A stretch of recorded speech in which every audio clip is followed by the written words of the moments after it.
இதுக்கப்புறம் எப்படி சார் வெளியூர்ல இருந்து ஒரு கஷ்டப்படுற வேலை வெட்டிக்கு தான் வருவோம்.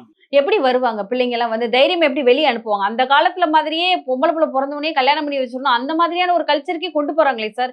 என்னதான் வந்துட்டு எவ்வளவு ட்ரெண்ட் ஆனாலும், எத்தனை கலாச்சாரம் மாறினாலும், எவ்வளவு படிச்சாலும் பெண் பொம்பளை பிள்ளை அப்படிங்கும்போது இந்த மாதிரி நடக்கும்போது அந்த பயப்படுவாங்க. காலத்துலன்னு சொல்லாதீங்க மேடம். விபச்சாரத்தை பத்தி அவன் பெரும்பாட்டம் வள்ளுவன் திருக்குறள் எழுதியிருக்கான்.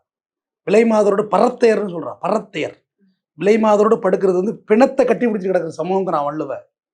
களவை பற்றி எழுதிட்டான், திருட்டை பற்றி எழுதிட்டான், காமத்தை பற்றி எழுதிட்டான், பொண்டாட்டியை பற்றி எழுதிட்டான், பிறன்மணி நோக்கா பேராண்மைங்கிற அடுத்த பொண்டாட்டியை பார்க்காதரா, அதான்டா பெரிய ஆண்மகனுக்கு அழகு. இவ்வளோ திருக்குறள் எழுதின பெரும்பாலும் எல்லாத்தையும் கற்க கசடர கற்ப படிப்பு தாண்டான்னு தெய்வத்தான் ஆகாதுன்னு முயற்சி தன் மெய்வரத்து கூடிதரம் அன்னை கடவுளே சஸ்பெக்டா வச்சிருந்திருக்கான் வள்ளுவன். இருக்கோ இல்லையோ தெரியல. தெய்வத்தான் ஆகாதெனினும் கடவுளாலே முடியாது, உன் முயற்சி தன் மெய்வரத்த கூலி தரும்.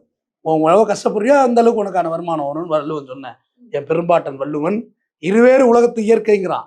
நேவிகேஷனை பத்தி எழுதின வள்ளுவன் ரெண்டு நேச்சர் இருக்கடான்னு சொல்றான். சுடலும் ஏற்பின்னது உலகங்கிறான். அப்புறம் பூமி சுத்துதுறாங்கிறான். இல்லை இன்னைக்கு கண்டுபிடிச்சு விட்டான் பீத்துறான், நான் தான் கண்டுபிடிச்சேன், நீ தான் கண்டுபிடிச்சேன்னு அன்னைக்கே சொல்லிட்டான்டா பெரும்பாட்டன் வள்ளுவன். சுடலும் ஏற்பின்னது உலகு இவ்வளவுண்டு வாழ்வாரு வாழும் தொழுதுண்டு பின் சொல்றாரு. வேளாண்மை தான்டா அவனை பிஞ்சி அவன் கையில விழுந்தா நீ வாழன்றான். இவ்வளவு எழுதின பெரும்பாட்டன் வள்ளுவன் ஒரே ஒரு திருக்குறள் கற்பழிப்பை பற்றி எழுதவில்லை. அன்று இல்லவே இல்லை. அவ்வளவு சிவிலைஸ்டான ஒரு சமுதாயத்தை சார்ந்தவங்க நம்மலாம் எழுதியிருக்கணும்ல.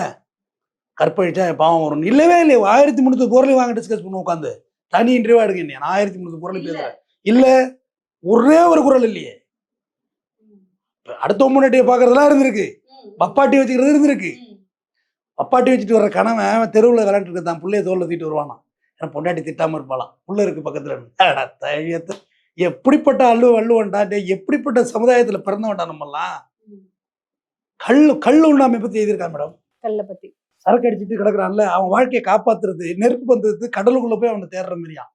நெருப்பு பந்தத்தை கடலுக்குள்ள போனா அணைஞ்சு போடும்ல, அது ஆழத்துல போய் தேடுற மாதிரியா. எங்கடா அவனை காப்பாற்ற முடியாதுறாங்கிறான். குடிக்கிறவனை குடிச்சிட்டு அடுத்த ஒரு ரோட்டை துணிமணி இல்லாம கிடக்கிறத பார்த்து திருந்துடா நீங்கிறான் வள்ளுவன்.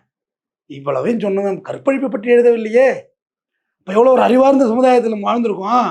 கண்டிப்பா சார். இப்ப காட்டு முறாடிகளா ஆயிட்டாங்க மேடம். என்ன மேடம் குரங்காயிட்டோம் மேடம். என்ன சார் காரணம்? போதை தான் காரணமா? எப்படி 100%